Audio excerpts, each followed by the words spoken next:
Tem cirurgiões que operam o abdômen de pacientes que perderam muito peso e entregam um resultado que em 6 meses vai exigir uma nova cirurgia. Não por erro, mas porque escolheram a técnica errada desde o início. A técnica errada quase sempre foi escolhida para evitar uma cicatriz.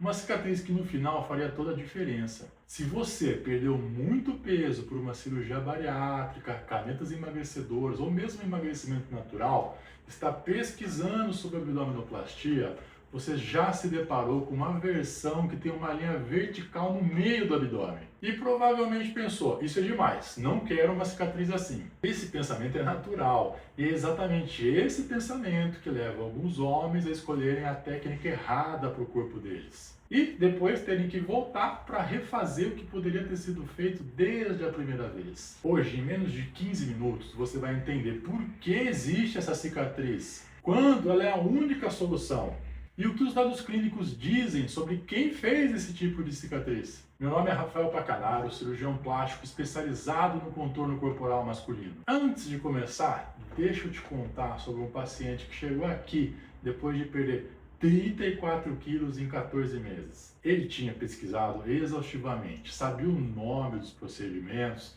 tinha visto dezenas de casos, tinha consultado outros 2 cirurgiões antes de vir até aqui. Em todas as consultas anteriores, ele pediu para não fazer a cicatriz vertical. E alguns médicos respeitaram esse pedido. No final desse vídeo eu vou te contar o que aconteceu com esse paciente, o que esse caso ensina sobre a diferença entre o que o paciente quer e o que o paciente precisa. E no final dessa explicação eu vou mostrar um número que contradiz completamente o que a maioria das pessoas imagina quando vê essa cicatriz pela primeira vez.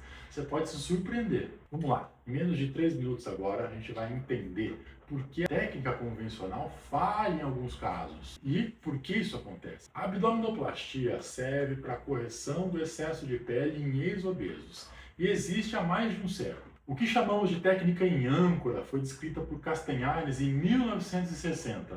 10 anos depois, em 70, Renault formalizou uma marcação chamada de flor de lis. E Pitangui mesmo desenvolveu variações dessa abdominoplastia, todas elas com a cicatriz vertical associada à horizontal. Todos eles estavam respondendo a um problema anatômico em que a incisão horizontal isolada não conseguia resolver. Esse problema foi documentado também na Revista Brasileira de Cirurgia Plástica. É um excesso de pele bidirecional. Quando alguém perde muito peso, a pele sobra em 2 eixos ao mesmo tempo. No eixo vertical, circunferencialmente, e no eixo horizontal, de cima para baixo. A abdominoplastia convencional faz uma incisão horizontal baixa, remove o excesso de pele do andar inferior do abdômen e traciona tudo para baixo, resolvendo assim o excesso horizontal de pele. Mas se houver excesso lateral, circunferencial, a incisão horizontal sozinha não vai alcançar essa remoção. E o resultado é um abdômen melhorado embaixo,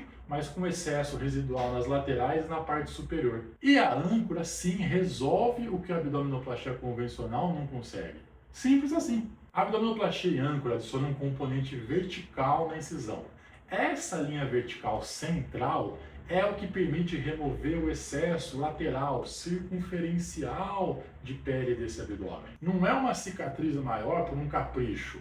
É uma necessidade para um resultado completo em abdômenes que têm excesso de pele nos 2 eixos. E a Revista Brasileira de Cirurgia Plástica documentou ainda que essa técnica em âncora ou flor de lis é um recurso poderoso para a correção da flacidez cutânea horizontal e vertical, melhorando a qualidade de vida, facilitando a higienização e reforçando, sim, a autoestima dos pacientes. Vou falar agora 3 situações em que a âncora não é uma opção, ela é uma obrigação. E antes de te mostrar essas 3 indicações, deixa eu te contar algo que a maioria dos pacientes não sabe quando entra aqui no consultório e que muda completamente a conversa sobre essa cicatriz. Vamos lá, em menos de 4 minutos agora a gente vai entender exatamente em qual das 3 situações o seu caso se encaixa. Vamos lá, primeira indicação, e a mais frequente, o paciente que perdeu muito peso, acima de 20, 30 quilos, e desenvolve, obviamente, esse excesso de pele nos 2 eixos. São pacientes com o chamado abdômen avental, uma prega de pele que cai sobre a cicatriz da sunga, mas também com um excesso de pele lateral significativo, que essa incisão horizontal não resolveria sozinha. Para esses pacientes, a técnica convencional não entrega um resultado. Vai precisar da cicatriz em âncora para tratar completamente esse abdômen. Mas me conta aqui agora nos comentários, você passou por uma grande perda de peso? Sente aquela pele sobrando, puxa para os lados, para cima e para baixo? Me conta como você tá, porque isso vai me ajudar Me conta como você tá, porque isso vai me ajudar a produzir outros conteúdos. E a segunda indicação são os pacientes aí então com uma cicatriz já existente vertical no abdômen. Fizeram uma bariátrica aberta, uma laparotomia, uma cirurgia de hérnia e essa cicatriz já existe. Essa cicatriz mediana existente muitas vezes já define uma preferência para a gente já fazer âncora, porque a gente já tem uma cicatriz para tirar a pele por ela. E saiu um estudo na Revista Brasileira de Cirurgia Plástica que diz essa cicatriz mediana não deve ser um fator para excluir fazer abdominoplastia e âncora, ou seja, ao contrário, ela justifica essa escolha, porque a cicatriz já existe, afinal de contas. E a terceira indicação seria um excesso de pele supraumbilical, acima do umbigo isolado, né? Bastante pele em cima do umbigo. Então aquela abdominoplastia convencional que puxa lá por baixo não vai conseguir atingir e tratar essa parte superior. Agora que você já sabe o que a âncora resolve, vamos responder uma pergunta aqui. O que acontece então quando o paciente precisa fazer essa cirurgia e ele só faz a abdominoplastia convencional, sem fazer a âncora? Acontece que o resultado fica insatisfatório. O excesso de pele continua. Mas eu vou te mostrar também o que os estudos dizem sobre a satisfação. E esse número vai surpreender você. Eu posso ter... Agora, antes de eu te mostrar o que os estudos dizem sobre a satisfação de quem fez esse tipo de cirurgia, e pode ficar tranquilo que você vai se surpreender com o resultado, eu preciso te contar algo que nenhum marketing de cirurgia vai te falar. As complicações mais frequentes da abdominoplastia em âncora. Sabe qual é? Seroma. Ele está presente em até 53% dos casos. Mas ele é tratado simplesmente com punções repetidas no consultório. Infecção também pode ser uma complicação, tá? Que é de qualquer tipo de cirurgia. E está um pouquinho aumentado nessa cirurgia porque ela é um pouco maior. E má cicatrização em cerca de 17% dos casos. Agora vamos lá, aquele número que eu prometi agora há pouco, né? Um estudo publicado na Revista Brasileira de Cirurgia Plástica, ele avaliou pacientes submetidos à abdominoplastia em âncora. E sabe, o índice de satisfação geral foi de cerca de 85%, mesmo com aquela cicatriz no meio. E todos esses pacientes achavam que essa cicatriz seria um problema no pós-operatório. E sabe por que eles ficaram satisfeitos? Porque a transformação do contorno corporal com a eliminação de toda aquela flacidez superou o desconforto de ter a cicatriz. E o mesmo estudo conclui, textualmente, os resultados estéticos são satisfatórios, não sendo a cicatriz vertical um empecilho para a satisfação do paciente. Obviamente, os melhores resultados foram com pacientes mais próximos do IMC ideal. Operar com o peso certo é o melhor resultado. Agora que você entende os dados, a anatomia do problema, as indicações, a satisfação, deixa eu te contar o que aconteceu com aquele paciente lá no começo do vídeo, aquele paciente dos 34 quilos. Ele consultou com outros 2 cirurgiões antes de mim e em todas as consultas ele pediu para não fazer a cicatriz vertical. Os médicos estavam respeitando esse pedido.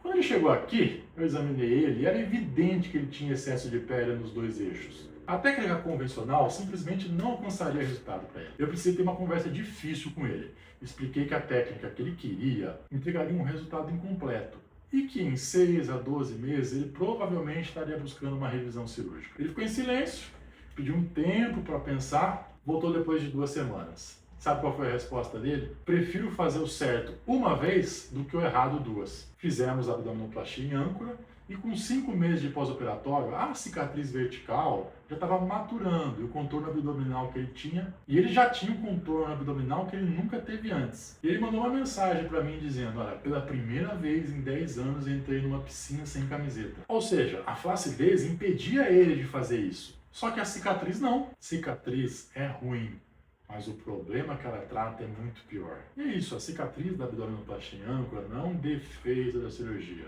Ela é a prova de que um planejamento bem feito foi executado e vai entregar o melhor resultado com ela. Evitar essa cicatriz a qualquer custo pode custar um resultado e uma outra cirurgia. Me conta aqui nos comentários, você já tinha ouvido falar dessa técnica em âncora antes desse vídeo? Tinha medo dessa cicatriz? Me fala porque a resposta me ajuda a fazer outros vídeos, tá? Se inscreve aqui no canal porque aqui eu explico os procedimentos do contorno corporal masculino com profundidade técnica e com uma visão que você não vai encontrar em outro lugar, sem simplificar o que é complexo e sem complicar o que é simples. E ative esse sino aqui porque no próximo vídeo eu vou falar exatamente o que pode ou não ser combinado com essa cirurgia de abdominoplastia em âncora no mesmo tempo cirúrgico. Meu nome é Rafael Pacanaro, eu sou cirurgião plástico, especialista no contorno corporal masculino e até esse próximo vídeo.